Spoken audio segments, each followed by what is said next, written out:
Welcome back, everyone, to OpenLine. We are talking with the Executive Director of the Tennessee Pharmacists Association, Anthony Pudlo, taking your calls, talking about the industry, the state of the industry, and interesting discussion. We have more calls. Great. Emil is on the line here. Hello? Hello. Go right ahead. I've been listening to the show, and I've been hearing a lot of good things, but I got to bring you a complaint or a negative. All right, go ahead. Okay, here we go. The Walgreens on Maplewood Lane, what we're going through right now, they've been through 3 pharmacists probably in the last year or so. When you pull up through the drive-through window right now, for the last 2 weeks, it says drive-through is closed because shortage of help. So you get out of your car, you go in the inside. When you get in the inside, there's a long line, and then you're in a long line. It's almost 1:30. They cut the line off because they say we're breaking for lunch now from 1:30 to 2. So they break you for lunch, so the long line has to disperse and go away and come back after 2 after you've already been standing in the long line. Then when I come back at 2 o'clock, they give me my medicine. I get in my car. I just happen to open it up. It's the wrong medication. Oh, no. What's written on the package is not what's on the inside, so I have to get out, go back in, and I have to get in the back of the line now again. So I'm giving you a complaint as it relates to the Walgreens on Maplewood Lane. There is a serious problem there, and it has not always been. Something has happened to it in the last year to a year and a half, because I've been going to them in about 5 years. So I don't know what to do about it, but I'm telling you about what the problem is. All right, thank you. Thank you for the call. Yeah, they can't all be praised. And so it sounds like long line, and that's a Walgreens. It's I don't know. That sounds tough. What about that? Yeah, you know, I appreciate the caller's situation. I'd say, you know, similar to what we were talking about earlier, the certain types of workplace conditions we're seeing are definitely hard. And it's not just a workforce issue and shortage issues. Don't get me wrong.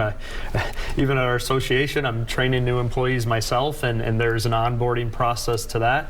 And so you look at just getting bodies into pharmacies to be there to assist.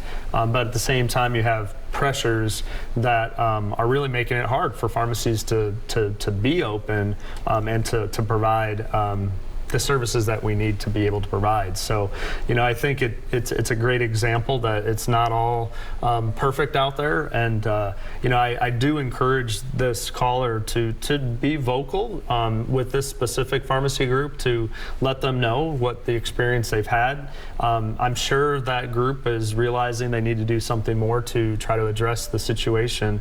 But it helps for people to hear what you're experiencing. Otherwise, there might not be something that's being directly addressed right now. So, yeah, it's difficult to hear that, but it does happen. Is there a problem with burnout among pharmacists?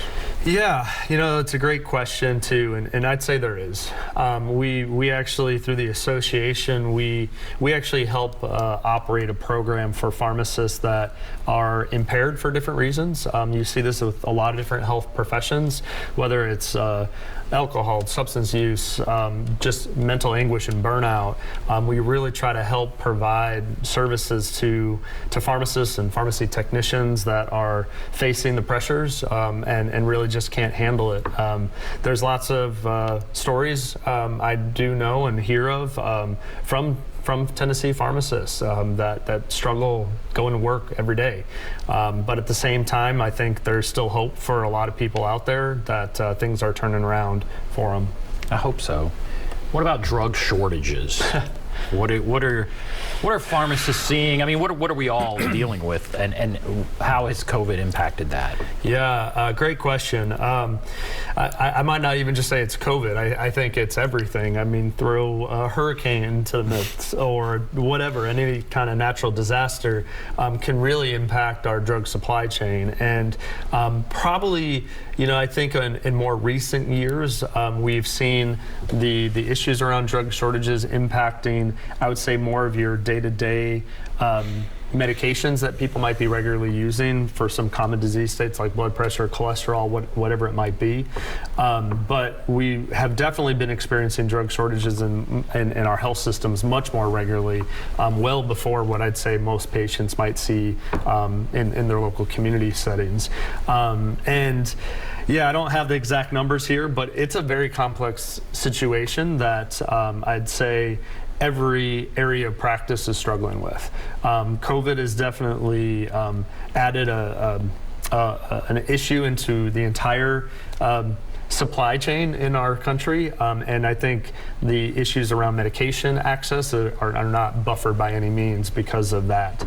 And so yes, we are seeing a lot of shortages across healthcare right now, whether it's just medications or even supplies that are being used for people and how they manage their health.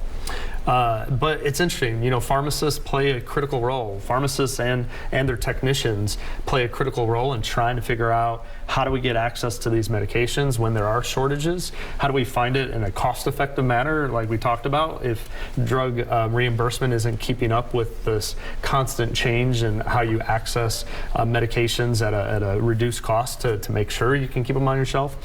But it's interesting. We have a lot of hospitals, a lot of community pharmacies that spend a lot of their staff time just trying to figure out how we get access to medications. And that's stressful. Right. I mean, that's very stressful. And I mean, people aren't supposed to go off their medication, so that would be a problem. Very much so. And this is where pharmacists are very much part of the healthcare team in this discussion. Is we see pharmacists regularly having conversations with their prescriber physician colleagues to say, okay, what are we trying to treat here?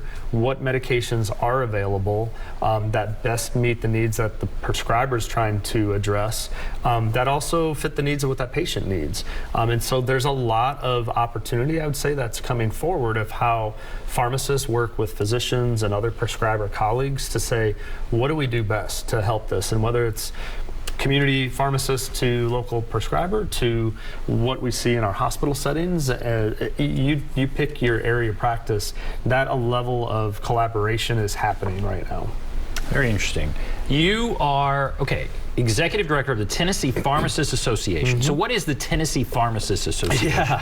Yeah, we skipped over that, I think. I know. I guess I should have asked that right off the top. I assume you know a lot about pharmacies and all that, but what do you guys do? What is that's that? a great question. So simply put, I think the Tennessee Pharmacists Association, we're a membership-based professional society that works to represent pharmacy in the state. Whether it's directly to that pharmacist, we have pharmacist members, we have pharmacy technician members, students of pharmacy that are looking to become a pharmacist or a technician, they're all members. So we do offer a whole range of services as an organization, whether it's advocacy, and you can define advocacy in a lot of different ways, but probably what most people would imagine that being is working with our state legislature and trying to address issues that need to be addressed legislatively.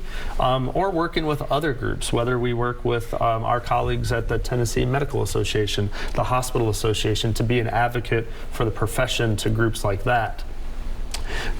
We also offer education. Pharmacists and pharmacy technicians, as part of their licensure, they need to maintain their competence and pursue continuing education. So we offer formal continuing education as well as other types of informal education to keep pharmacists on the cutting edge and well informed on clinical topics, but just how do you best serve your patients in the different areas that you're in. What kind of things would the Tennessee legislature be doing that might concern you or excite you? I mean, I guess part of what you do is go up to the legislature. So are you watching bills, and are there things that concern you and things that you're pushing, or what about that? Yeah, no, it's a great, it's a big role for us. I try myself to rely a little bit more on our contract lobbyists that are there more day to day, but I'm there as a resource, as a pharmacist, to understand and help them understand where our members' needs are being addressed or not being addressed legislatively. But yes, in any given given year, I mean, there's thousands of bills, right, that the legislature is dealing with. From a healthcare perspective, there's a little bit less, but even from a pharmacy perspective, I think just this last legislative session, there was roughly 70 bills that we were monitoring.